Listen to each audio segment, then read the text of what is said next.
Salut, j'espère que vous allez bien.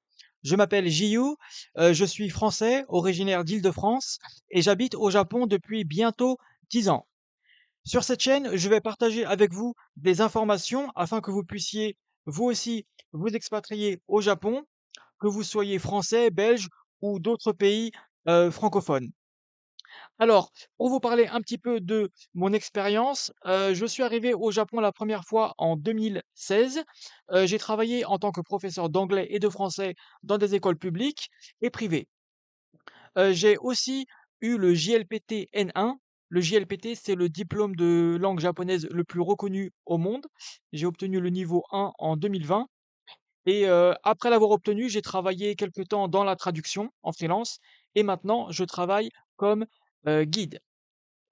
Alors, dans cette vidéo, on va plus particulièrement se concentrer sur le travail. Comment trouver un travail au Japon? Alors, ce n'est pas un guide exhaustif, d'accord? Ce n'est pas absolument complet, mais je pense que c'est un guide qui va vous permettre d'avoir une vision assez large du processus. Alors que vous soyez déjà au Japon ou pas, je pense que ça peut vous aider, alors restez bien jusqu'à la fin. On commence d'abord par les visas. Il faut savoir que pour travailler au Japon, il faut nécessairement avoir un visa. En fait, quand on dit visa, on veut dire statut de résident. C'est ça le vrai mot, c'est un statut de résident. Il y a plusieurs statuts disponibles pour trouver du travail au Japon. Là, je suis sur un site officiel et d'ailleurs, toutes les informations que je vais partager avec vous aujourd'hui sont des informations officielles tirées de sites officiels du gouvernement japonais ou affilié. Là, on est sur le centre d'aide à l'emploi de Tokyo, centre d'aide à l'emploi pour les étrangers. Et donc, il y a plusieurs informations intéressantes que j'ai d'ores et déjà traduites en français. Et donc, on va voir. Alors, d'abord, on va voir les statuts de résident qui permettent de travailler sans restriction. Alors, vous avez le statut de résident permanent, le statut de conjoint ou enfant d'un ressortissant japonais. Vous avez aussi le statut de conjoint ou enfant d'un résident permanent. Et enfin, vous avez le résident de longue durée. Alors, la plupart des étrangers qui sont au Japon, ils ont soit le résident permanent, soit conjoint d'un ressortissant japonais. Donc, par exemple, si vous avez vécu 10 ans au Japon, vous pouvez demander donc le statut de résident permanent. Ou bien, si vous êtes marié avec un ressortissant japonais, vous pouvez également demander ce statut. Et ce statut vous permet de travailler autant que vous voulez dans n'importe quelle industrie, dans n'importe quelle branche. Donc ça, ce sont les statuts non restrictifs. Maintenant, on va passer aux statuts un petit peu plus restrictifs. Alors là, il y en a beaucoup. Il y en a beaucoup, en fait, ça va dépendre de votre branche, ça va dépendre de vos études, ça va dépendre de votre expérience professionnelle. Alors, je vais parler un petit peu de mon expérience. Quand je suis arrivé au Japon, je suis arrivé avec le visa vacances-travail, le PVT. Je vais en parler en numéro 3, d'accord? Donc pas tout de suite. Le visa vacances-travail, c'est particulier. Mais après le visa vacances-travail, j'ai eu un visa professeur. Donc c'est le premier. Et avec le visa professeur, je ne pouvais que enseigner. Voilà. Je ne pouvais que enseigner. C'était la seule chose que je pouvais faire. Et j'avais enseigné donc l'anglais dans des écoles publiques au Japon en tant que ALT, Assistant Language Teacher. C'est un job que les étrangers font beaucoup. Mais vous avez d'autres statuts. Vous avez artiste, vous avez activité religieuse, journaliste, investisseur, gérant d'entreprise, services juridiques, comptables, services médicaux, chercheurs, instructeurs, ingénieurs, spécialistes en sciences humaines et services internationaux. Voilà, celui-là, c'est celui que la plupart des gens ont. Et c'est celui que vous aurez, je pense, très probablement si jamais vous trouvez un travail au Japon. C'est un statut très versatile qui permet de faire prof, qui permet de faire de la traduction, qui permet de travailler dans à peu près n'importe quel job de bureau, qui permet de faire par exemple du marketing, du community management, etc., etc. C'est le statut le plus versatile, c'est celui qui permet de faire le plus de choses. Et je pense que c'est celui que vous devez viser en priorité si jamais vous cherchez du travail au Japon. Vous avez aussi donc main-d'œuvre qualifiée et activité désignée. Mais donc, comme je le disais, donc la plupart des gens ont celui-là, spécialiste en sciences humaines et services internationaux. Il faut savoir que dans ce cas-là, vous avez plusieurs durées possibles. Vous avez 1 an, 3 ans ou 5 ans. ça va dépendre de votre contrat de travail. Si vous avez un contrat très longue durée, on va vous donner 3 ou 5 ans. Si vous avez un contrat de courte durée, on va plutôt vous donner 1 an. Et ça va aussi dépendre de, comment dire? De la réputation ou plutôt de la taille de l'entreprise. Si vous êtes embauché par Toyota, par Sony ou par, Canon, vous allez avoir directement un visa 5 ans. Parce que ce sont de grosses entreprises auxquelles, on a confiance et directement vous allez avoir 5 ans sans aucun problème. OK, donc ça c'était pour les visas, restrictifs et maintenant je vais passer au visa vacances-travail. Le visa vacances-travail, il est également, très, très versatile. Alors, là, je prends encore une fois des informations tout à fait officielles. Là, on est sur le site du ministère des Affaires étrangères du Japon. Alors, j'ai déjà fait les recherches pour vous et pour la France, donc, on a le droit à peu près à 1 800 visas. D'accord? 1 800 visas par an. Donc, chaque année, il y a 1 800 Français qui ont le droit de, postuler à ce visa et donc ils peuvent partir au Japon pendant 1 an. Et pendant 1 an, ils auront le droit de travailler, mais avec des restrictions. Alors, quelles sont ces restrictions? Alors, déjà, vous allez avoir des restrictions par rapport euh, aux horaires. Puisque le visa vacances-travail est un visa qui est destiné au tourisme, en premier lieu, au tourisme, si jamais vous allez au Japon pour travailler 24 heures sur 24, 7 jours sur 7, eh ben, on va vous refuser le visa. Vous devez y aller en priorité pour le tourisme. Et lorsque vous avez besoin d'argent pour compléter votre budget voyage, eh bien, à ce moment-là, vous allez pouvoir travailler, mais vous allez pouvoir travailler dans certaines industries, pas toutes. Alors, en fait, moi, j'ai eu ce visa et avec ce visa, en fait, vous pouvez travailler un peu partout. Il y a quelques endroits où ce sera interdit pour vous et ces endroits, ben, c'est écrit ici, donc je vous le mets ici en bleu. Donc, il est strictement interdit aux participants au programme vacances-travail de travailler dans des bars, des cabarets, des boîtes de nuit et autres établissements de jeux portant atteinte à la moralité publique au Japon. Donc, pour résumer, c'est interdit de travailler dans les endroits de la nuit, en fait. Tout ce qui est monde de la nuit, tout ce qui est monde de la prostitution, tout ce qui est monde, des cabarets, des boîtes de nuit et cetera, c'est interdit. Donc même les bars, d'accord? Même les bars, même serveur dans un bar, rabatteur, c'est absolument interdit. Donc évitez ça pour ne pas vous faire choper, pour ne pas vous faire sauter votre visa et pour ne pas vous faire renvoyer du Japon. D'accord? Donc si vous venez en vacances travail, vous allez très, très facilement trouver du travail, que ce soit dans un combini ou même, dans des fermes. Vous allez trouver du travail peu partout en tant que prof d'anglais, prof de français. C'est très facile de trouver du travail, d'accord? Au Japon, il y a moins de 2,5 de chômage. Je répète, au Japon, il y a moins de 2,5 de chômage. Donc pour être au chômage au Japon, il faut vraiment le vouloir. Il faut vraiment, vraiment, vraiment le vouloir. Et même si vous parlez pas japonais, peu importe. La première fois que je suis venu au Japon, je ne parlais pas japonais. D'accord? Je ne parlais pas japonais. Je parlais uniquement anglais et avec l'anglais, ça suffit. Vous pouvez même trouver du travail en français dans certains cas. D'accord? Donc, vous avez donc ces trois types de visas, visa non restrictif, restrictif et visa de travail. Pardon, visa vacances-travail. Vous avez aussi le visa étudiant que je n'ai pas mis ici, mais dont on peut parler rapidement. J'ai moi-même eu le visa étudiant. Je l'ai eu pendant 1 an. Le visa étudiant, en gros, vous allez pouvoir travailler 28 heures par semaine, 28 heures par semaine, dans à peu près toutes les industries. Mais là encore, c'est un peu restrictif parce que normalement, vous ne devez travailler que lorsque vous n'étudiez pas. Or, quand vous avez le visa étudiant, dans des écoles de langue notamment, vous ne pouvez travailler qu'en dehors des heures de cours et pendant les vacances scolaires. Voilà. Alors, dans les faits, ils vont très peu vérifier ce que vous faites, mais voilà. Si vous avez un visa étudiant, normalement, c'est 28 heures par semaine maximum, et c'est uniquement lorsque vous n'avez pas cours. Voilà. J'ai eu le visa étudiant, donc je ferai une vidéo particulière par rapport à ce visa-là. Je ferai aussi une vidéo particulière pour le visa vacances-travail que j'ai moi-même obtenu. J'ai eu quasiment tous les visas de toute façon. Ok, voilà pour les visas. Maintenant, on va passer aux lettres de motivation. Alors, lettres de motivation, vous avez en général 2 possibilités. Soit vous faites une lettre de motivation en anglais et ça passe, mais en fait, dans la plupart des cas, on va vous demander aussi une lettre de motivation en japonais. Alors, on va voir un petit peu comment ça se présente, la lettre de motivation en japonais.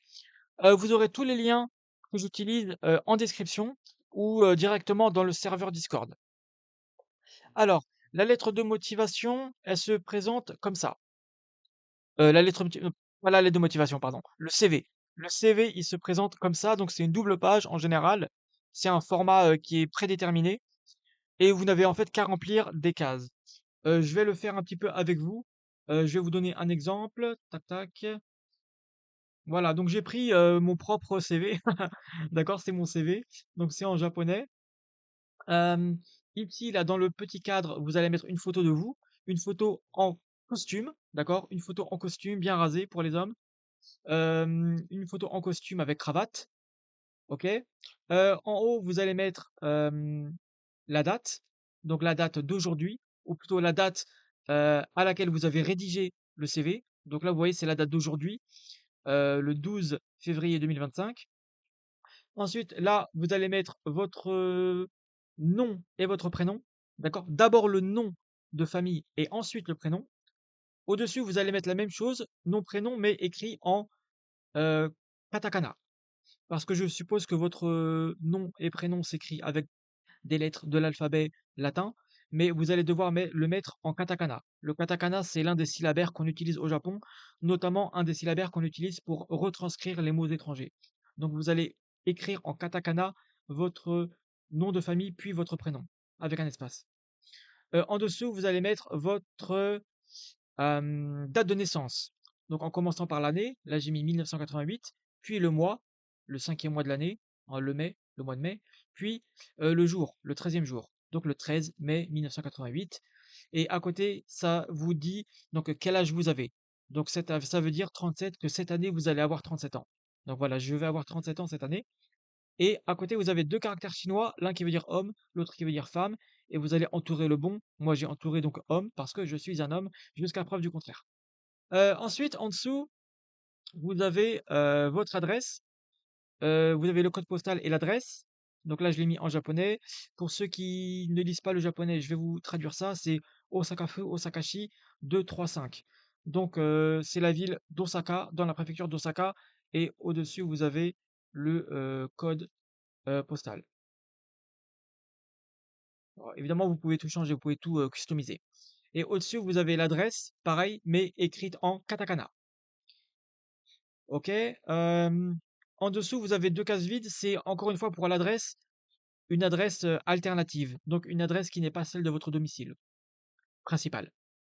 À côté, vous avez donc le numéro de téléphone, bien sûr. Et en dessous, vous avez le mail. Donc là, j'ai mis un mail un peu au pif, j'ai mis n'importe quoi, hein. J'ai mis jiujapon@gmail.com et vous pouvez mettre ce que vous voulez. OK, on descend. On descend. Là, vous allez donc sur Gakureki et Shokureki. Donc, ça veut dire que c'est votre expérience professionnelle et votre expérience éducative. Donc, en français, c'est un peu bizarre de dire ça, mais en gros, c'est l'éducation. Quelle éducation vous avez reçue? Et éducation, c'est pas très bien traduit, c'est plutôt parcours scolaire, voilà. En français, on dirait plutôt parcours scolaire, euh, parcours universitaire. D'accord? Et à côté, vous avez donc le Shokureki, c'est-à-dire le parcours professionnel. Donc, on commence par le parcours éducatif. Donc, vous avez l'année, le mois et moi j'ai mis l'université. Alors, il y en a qui mettent carrément leur école primaire, leur collège, leur lycée. Moi, j'ai préféré aller directement à la fac, donc j'ai uniquement mis l'université. Donc, moi, j'étais allé à Paris 7. Je ne sais pas si vous connaissez Paris 7, donc à Paris. Paris 7, je suis arrivé en 2007, je suis parti en 2010, j'ai fait que 3 ans. Ensuite, là, vous avez 2019 et 2020. Donc en 2019, je suis allé dans une école de langue japonaise à Osaka. J'ai commencé en avril, donc en avril 2019 et j'ai fini en mars 2020. Donc voilà. Euh, donc dans cette partie-là, vous allez mettre votre parcours scolaire et en dessous, donc vous allez arriver sur Shokodeki, c'est votre parcours professionnel. Donc là, j'ai mis uniquement mon parcours professionnel au Japon, d'accord? Je suis pas allé sur mon parcours professionnel en France, ça aurait pris trop de temps. Vous pouvez le faire si ça vous chante. Donc j'ai commencé en 2017 au Japon. Ah, j'ai pas mis les baito, j'ai pas mis les petits boulots, j'ai mis que les gros boulots. J'ai commencé en 2017 chez Minerva. C'est une société qui n'existe plus. Elle a été rachetée. Et donc, entre parenthèses, c'est écrit que j'ai été assistant de langue étrangère au Japon. J'ai commencé en 2017, j'ai fini en 2018, d'accord? Ensuite, j'ai travaillé chez DHL entre 2018 et 2019. Ensuite, entre 2019 et 2020, j'ai travaillé en tant que professeur de français dans une école de français, entre 2019 et 2020. Et à partir de 2023, et jusqu'à aujourd'hui encore, je travaille comme guide à mon compte. Donc Gaido en japonais. Gaido, c'est guide. Donc voilà, vous pouvez customiser ça. Vous mettez en gros euh, à gauche, vous mettez euh, l'année. Au centre, vous mettez le mois. Et à droite, vous mettez donc le nom de l'entreprise. Vous mettez, vous allez devoir mettre en japonais Nyusha. Nyusha, ça veut dire entrer dans l'entreprise et Taisha, ça veut dire quitter l'entreprise. Donc pour bien montrer aux recruteurs que vous êtes arrivé à tel moment et que vous êtes parti à tel moment. Vous n'avez pas besoin de mettre la raison de votre départ, d'accord? Ça, on vous le demandera peut-être pendant l'entretien, mais sinon vous n'avez pas besoin. Personnellement, dans la plupart des cas, pourquoi ça s'est terminé? Ça s'est tout simplement terminé parce que le contrat se terminait. D'accord? Je n'ai pas été viré. Ok, on va passer à la page euh, à la page de droite. Donc la page de droite, donc c'est bah, ça continue. C'est si jamais vous n'avez pas eu de place sur la page de gauche pour votre parcours scolaire et parcours professionnel, vous pouvez continuer. Ensuite, vous descendez et vous avez donc un autre espace. Là, on va vous demander quels sont vos permis, quels sont vos diplômes, vos attestations, vos certifications, etc. Donc moi, j'ai mis qu'en 2020, en décembre 2020, j'ai eu le Nihongo no Ryokushiken Ikkyu Gogaku. Ça veut dire que j'ai réussi le niveau 1 du JLPT. Le JLPT, c'est le test d'aptitude en langue japonaise. Donc j'ai eu le niveau 1, c'est le plus haut niveau. En 2021, en février, j'ai eu le TOEIC et j'ai eu 885 au TOEIC. Voilà. Donc mon TOEIC est un peu périmé, je ne l'ai pas repassé depuis. Voilà. Mais c'est pas grave, ça, ils vont pas vous casser la tête là-dessus. Donc si jamais vous avez d'autres certifications, vous avez des diplômes particuliers, n'hésitez pas à les mettre dans dans ce cadre. N'oubliez pas donc de mettre la date à laquelle vous l'avez obtenu, d'accord? La date à laquelle vous l'avez obtenu. Ensuite, on descend, vous avez un petit cadre encore en bas à gauche. Là, on va vous demander en gros, de faire votre publicité, de parler de vous, de mettre vos points forts. Moi, j'ai mis Fransugo, Eigo, Nihongo no Ryoku. Donc, j'ai dit que je parlais à la fois japonais, anglais et français. Et en dessous, euh, j'ai dit que j'avais comment dire, de l'expérience dans la traduction du japonais vers le français et de l'anglais vers le français aussi. Voilà. Ensuite, là, on va vous demander votre Tsukinjikan. En gros, le temps que vous êtes prêt à passer dans les transports ou le temps que vous êtes prêt à passer euh, euh, de chez vous jusqu'au bureau. Ensuite, on va vous demander combien de personnes vous avez à charge dans votre foyer, que ce soit votre femme, vos enfants ou autre. Ensuite, en bas, on va vous demander si vous êtes marié et si vous, comment dire, si votre conjoint est à charge. Donc moi j'ai mis non, non à chaque fois. Et tout en bas, donc vous avez, en gros, vous avez un espace où vous pouvez mettre vos désirs. Donc par exemple, vous pouvez demander un certain salaire minimum, un certain type de travail, euh, un certain type de plage horaire. Par exemple, vous avez envie de travailler uniquement de 9 heures à 5 heures. Vous pouvez le mettre. Vous pouvez aussi dire, par exemple, que vous n'avez envie de travailler que à Tokyo ou que à Osaka, que à Kyoto, etc., etc. Donc là, vous pouvez demander des choses en particulier. Et voilà, donc c'est comme ça que l'on fait un CV en japonais. Dans le groupe Discord, je peux vous aider à faire votre CV en japonais. Je peux aussi vous passer donc ce template si ça vous intéresse. Hop là.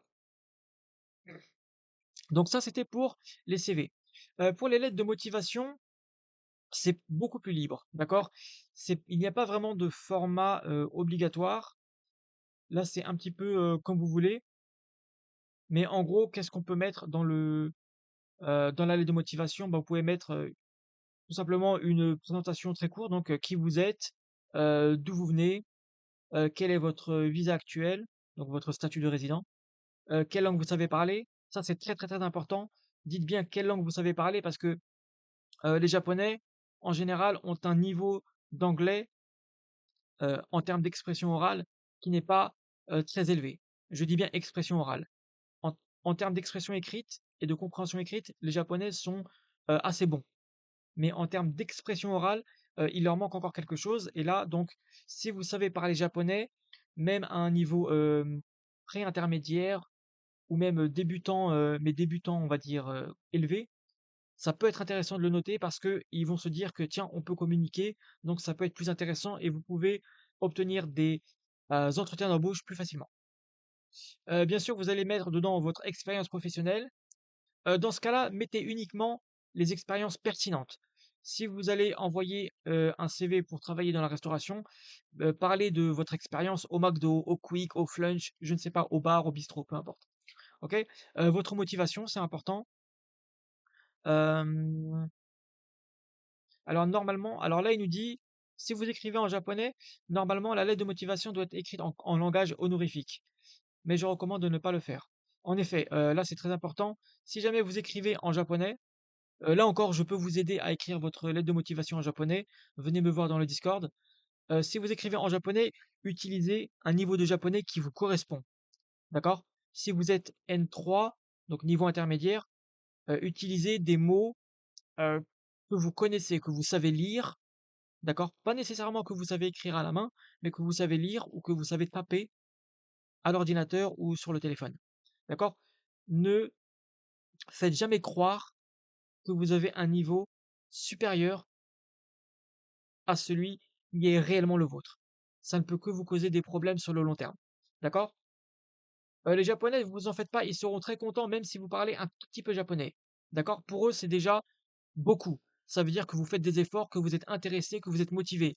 Le seul fait de parler un petit peu japonais, ça montre déjà votre motivation à vous intégrer à la société japonaise et à en apprendre plus.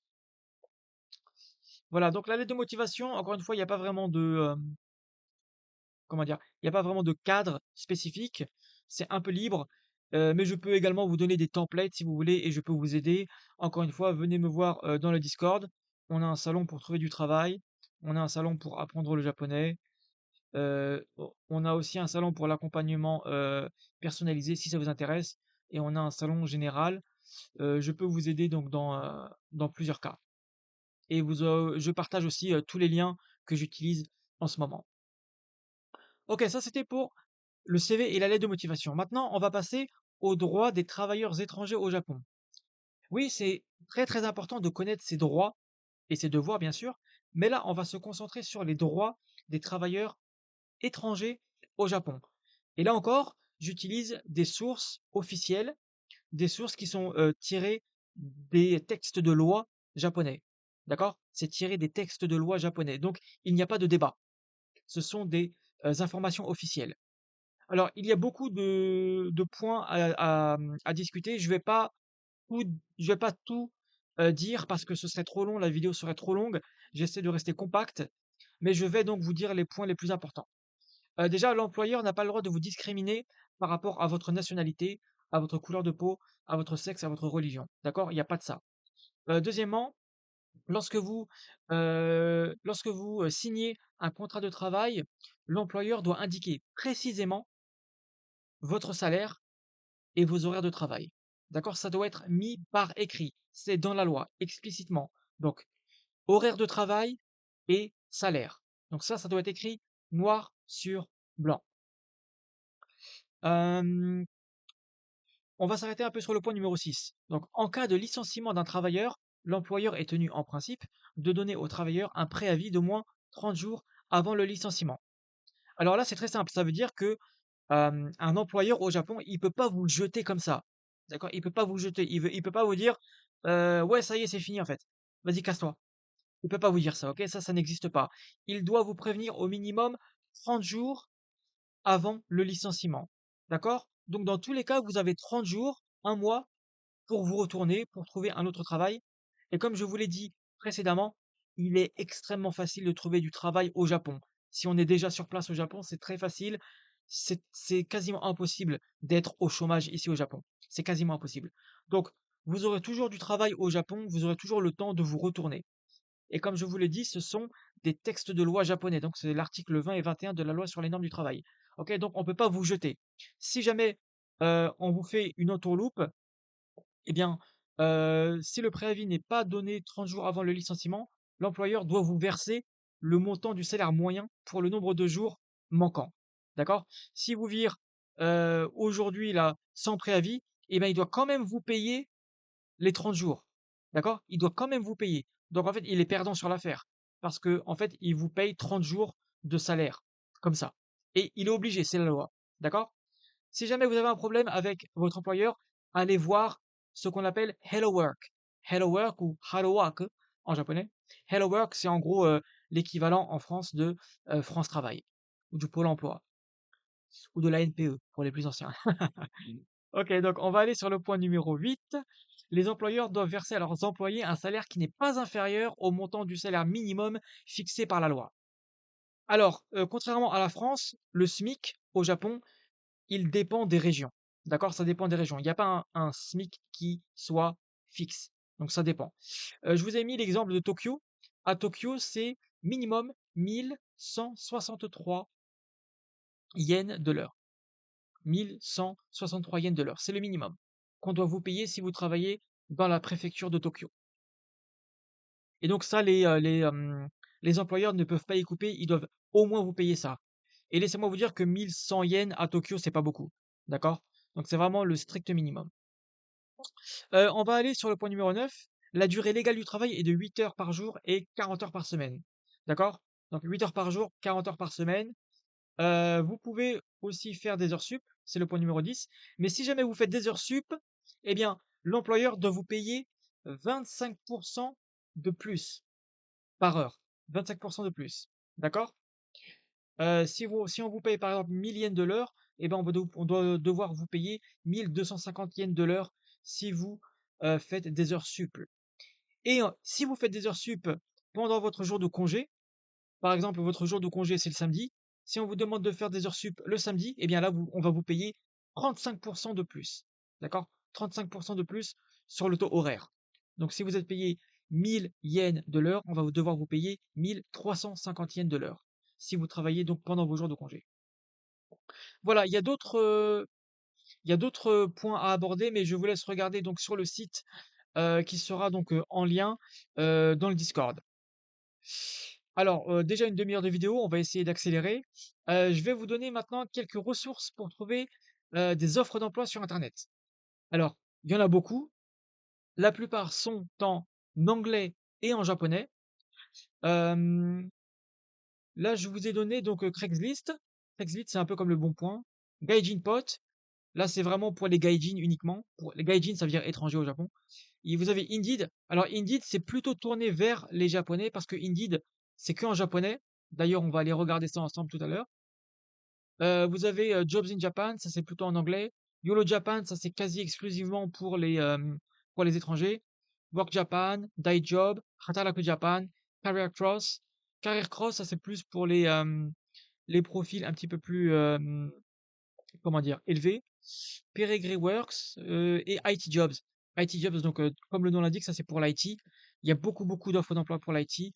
Peut-être qu'on regardera ça après, mais je veux pas faire une vidéo trop longue. Là, je vais juste vous donner un exemple sur Indeed. Alors, on va aller ensemble sur Indeed Japan, parce que je sais que Indeed, c'est quand même très connu en France. Moi-même, j'allais sur Indeed à l'époque quand j'étais en France. Alors, Additional Verification Required. Alors, tac, tac, tac. On va regarder un petit peu si on peut aller sur Indeed. Ouais, ça va. Ok, donc quand vous arrivez sur Indeed Japon, vous allez vous créer donc votre profil et ensuite vous allez pouvoir chercher des offres d'emploi. Vous avez tous les filtres qu'on a donc sur Indeed en France. Donc vous pouvez filtrer selon par exemple la date de publication de l'annonce. Si vous voulez voir par exemple les annonces qui ont été publiées dans les 7 derniers jours, vous faites ça. Vous pouvez aussi filtrer selon le salaire que vous voulez. Vous pouvez filtrer selon la distance entre chez vous et le travail. Vous pouvez aussi filtrer selon le type de travail. Donc CDI, Haken. Haken, c'est quoi déjà en français? Haken, c'est... j'ai oublié. Haken. Waouh. Comment on dit en français déjà Haken? Ah là là. Ah, intérim, voilà. Quand vous êtes en intérim, c'est Haken. Arubaito, c'est les petits boulots aussi, par exemple. Donc là, on va pas mettre de filtre pour ça. Tac, pas mettre de filtre. Et Kigyo, c'est les entreprises. Vous pouvez carrément faire ça par entreprise. Euh, je vais mettre mon ordinateur un petit peu en japonais. Tac. Et je vais vous donner un exemple. Donc nous, on va chercher à Osaka. Et là, on va entrer un mot-clé.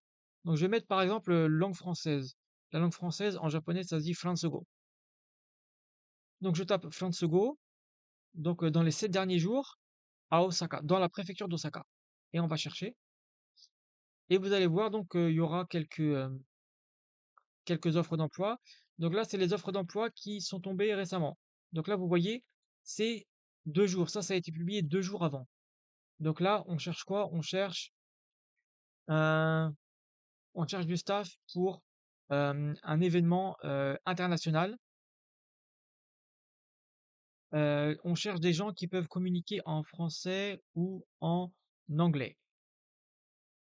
Euh, Là, qu'est-ce qu'on cherche? Mikeken Kange. Mikeken Kange, ça veut dire que on accepte les gens qui n'ont pas d'expérience. Là, c'est Osaka Shinsaibashi. Ça veut dire que c'est à Shinsaibashi, à Osaka, front au staff. Donc, en gros, là, ils cherchent des gens pour travailler à l'accueil d'un hôtel. Vous savez que le tourisme au Japon a complètement explosé. C'est quelque chose de malade. Il y a tellement de tourisme maintenant au Japon. Et là, ils cherchent carrément quelqu'un pour travailler au fronto. Donc, fronto, c'est comment dire? Fronto, je veux dire, c'est la réception. Alors apparemment, c'est pas nécessairement un hôtel. Ouais, ça peut être un hôtel aussi.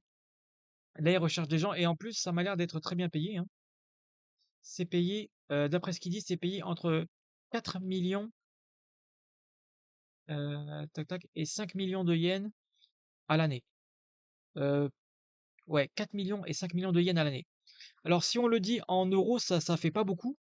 D'accord? En euros, ça fait pas beaucoup, je pense. Mais si on le dit en fait pour un japonais, 5 millions de yens à l'année, c'est énorme. Ça veut dire en gros que là, on est payé à peu près 350-400 000 yens par mois. Le salaire moyen, c'est plutôt aux alentours de 200 000 yens. Donc là, c'est 400 000 yens, c'est le double. Et c'est en Seishain, c'est en CDI. Donc CDI, euh, voilà. Donc ça m'a l'air intéressant. Call center. Call center, Tencho. Donc là, ça m'a l'air intéressant aussi. Vous avez quoi? Vous avez ça. Alors pourquoi c'est marqué français? Tac tac. Non, ça c'est pas intéressant. TOEIC no Koshi. Donc vous avez prof pour enseigner le TOEIC. Alors, je sais pas pourquoi ils recherchent des gens qui parlent français, mais en tout cas, là, vous avez prof de TOEIC. C'est payé entre 2100 et 2500 yens de l'heure. Là, vous avez quoi? Osaka Banpakou no France et to Paradio Staff. Euh, Fabrio Staff. Alors ça, c'est en gros, ils cherchent du staff français, enfin francophone ou anglophone, pour euh, l'exposition universelle à Osaka. Et là, c'est payé 2200 yens de l'heure et c'est en Haken, donc en intérim. Vous avez quoi d'autre? Front of staff. Donc là, c'est encore une fois, front of staff, c'est réception, accueil dans un hôtel qui s'appelle Appa Hotel. Là encore, 2200 yens de l'heure en intérim. Vous avez le Café Dior, barista, euh, barista, donc un barista, je suppose. Donc un barista, là, c'est payé beaucoup moins, c'est payé 1400 yens de l'heure minimum. Et c'est écrit donc Arbaito Pato. Donc là, c'est du temps partiel, c'est un petit boulot. Vous avez quoi l'autre, encore une fois? Là, on l'a déjà vu, celle-là, c'est à Shinsaibashi pour la réception. Euh, hmm, Bistro no service staff. Donc du staff pour un bistrot japonais, entre 1400 et 1750 yens de l'heure. Là aussi, c'est Arbaito, c'est un petit boulot. Front of staff, donc encore l'hôtel. Euh, voilà, voilà. Il y a quand même pas mal de travail, hein. Même si vous tapez que français, j'ai tapé que langue française, hein. Et j'ai cherché que pour les 7 derniers jours. Euh, on va chercher par exemple dans les 14 derniers jours. Donc là, vous allez en avoir encore plus. Vous voyez, il y a pas mal de d'offres d'emploi. Même si vous parlez que français, il y a moyen. C'est évidemment mieux si vous avez également, euh, comment dire, si vous avez l'anglais en plus. Si vous avez l'anglais en plus, vraiment, là, vous allez vous trouver très, très, très facilement. On peut aller vite fait sur une page suivante. Alors, crêpes, café, no, whole staff. Donc là, c'est du staff pour un café qui fait des crêpes.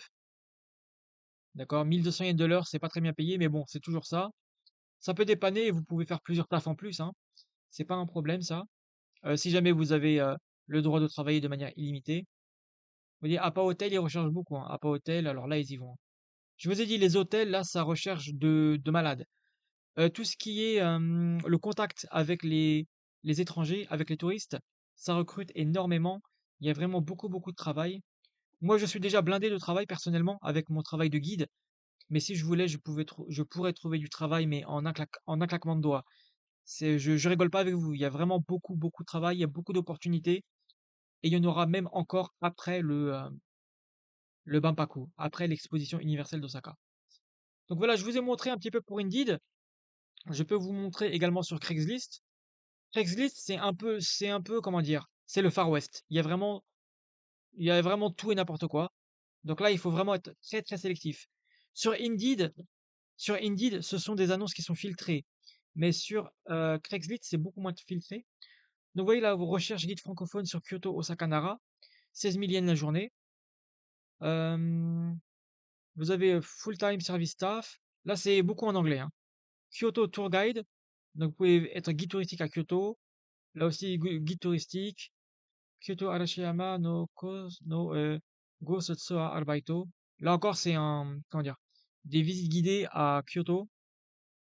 Kids English Teacher. Donc English Teacher, bon, beaucoup de trucs de prof d'anglais, il y en aura plein. Vous allez trouver ça partout tout le temps. Juste pour vous donner un petit peu tac, tac, une idée de à quoi ça ressemble. Voilà un peu à quoi ça ressemble. Kids English Teacher Hirakata. Hirakata, c'est à Osaka. Pebble Creative, Kodo Gaisha, Banana English. Donc voilà, c'est entre 2500 et 3000 yens de l'heure. C'est très bien, c'est bien. C'est en part-time, donc c'est un temps partiel. Alors, on va vous demander d'être un native English speaker. Alors ça, de mon expérience, c'est plutôt faux. En fait, ils mettent souvent ça, mais dans les faits, peu importe que vous soyez natif ou non de la langue anglaise, tant que vous savez parler anglais bien, ils vous laisseront tranquille. En revanche, ils vont être exigeants là-dessus. Là, ils vont être exigeants. Able to speak Japanese, JLPT N3 or above. Donc, il faut minimum le niveau N3. Le niveau N3 du JLPT, c'est le niveau, on va dire que c'est le niveau intermédiaire. D'accord? C'est-à-dire que vous pouvez avoir des conversations de la vie quotidienne avec des Japonais. Vous pouvez comprendre à peu près tout ce qu'on dit en japonais dans des scénarios de la vie quotidienne. Teaching experience, oui, bof. Able to commit to at least 12 months. Oui. Bon, ils mettent parfois des conditions comme ça, mais même si vous remplissez pas toutes les conditions, il y a souvent moyen de trouver du travail. Voilà, je vous ai donné que deux exemples, mais j'aurais pu en faire plein. Croyez-moi, de mon expérience, je suis là depuis quasiment 10 ans. Honnêtement, il y a tellement, tellement d'offres d'emploi, tellement de travail, c'est quasiment impossible de rester au chômage au Japon. Et même si ça vous arrive, même si vous êtes au chômage au Japon, ne vous en faites pas, vous allez trouver du travail très vite. Et si vous manquez de ressources, il y a beaucoup d'étrangers, il y a beaucoup de groupes d'entraide. Il y a aussi des moyens de réseauter, de trouver du travail comme ça. Euh, Franchement, il y a pas de problème. Il n'y a pas de problème. Euh, En revanche, il faut penser à une chose, c'est que le yen est assez faible. Donc, si jamais vous avez des euros, si jamais vous venez avec des euros, vous allez être très, très avantagé. Si vous avez des euros ou des dollars américains, dollars canadiens, dollars australiens, si vous avez des livres sterling, d'accord, vous allez être très avantagé parce que en ce moment, le yen est très faible. Donc, vous allez être un peu comme les rois du pétrole. Et c'est aussi ce qui explique pourquoi il y a beaucoup de touristes au Japon, juste parce que ben, le yen est très, très faible en ce moment. Donc, vous allez sûrement être payé en yens si vous habitez au Japon. Donc, c'est aussi quelque chose à prendre en compte. Si jamais vous êtes un digital nomade, si jamais vous avez un business en plus, un business en ligne à côté, et que vous êtes payé en euros, en dollars ou autre, et ben là, vous allez être très très bien. Voilà. Aussi, quand vous recherchez du travail donc sur les sites que je vous ai mentionnés, vous avez toutes les ressources donc dans le Discord, hein. Je crois que je les ai partagées ici. Voilà. Vous avez tous les liens ici et je vais rajouter des liens au fur et à mesure, d'accord? Lorsque vous cherchez du travail, faites bien attention à regarder si, oui ou non, la société est prête à sponsoriser votre visa.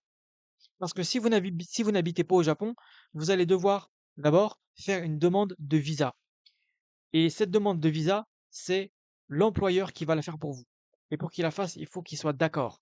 Donc, quand vous cherchez un taf, depuis la France, depuis la Belgique, depuis la Suisse, le Luxembourg ou autre, depuis l'Algérie, le Maroc, la Tunisie, je ne sais pas, lorsque vous cherchez du travail, n'oubliez pas de bien regarder si l'employeur est prêt ou pas à sponsoriser votre visa. Il y a beaucoup d'employeurs qui sont prêts à le faire, d'accord?